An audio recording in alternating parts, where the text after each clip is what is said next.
मी म्हणलं 4-5 हजार कोटीचा मालक हा आणि एवढा छोटा फोन क्यों यूज करत असेल.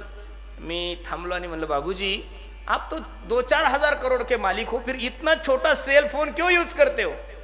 त्यांनी मला जे उत्तर दिलं ते खूप लागलं मला. ते म्हणे पुरुषोत्तम बेटा, जिसके पास होता है उसको दिखाने की जरूरत नहीं होती है. जिसके पास होता है उसको दिखाने की जरूरत नहीं होती है.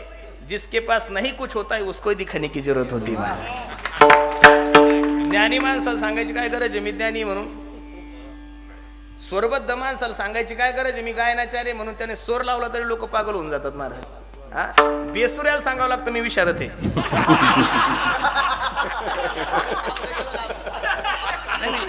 बेसूर माणसाला सांगावं लागतं मी विशारद आहे. आता ज्याच्या कंठामध्ये सरस्वती आहे त्याला काय सांगायची गरज आहे मी एवढा रियाज केला तेवढा रियाज केला. त्यानं नुसता स्वर लावला तरी लोकांना कळतं हा माणूस किती विद्वान आहे. बरोबर आहे का नाही.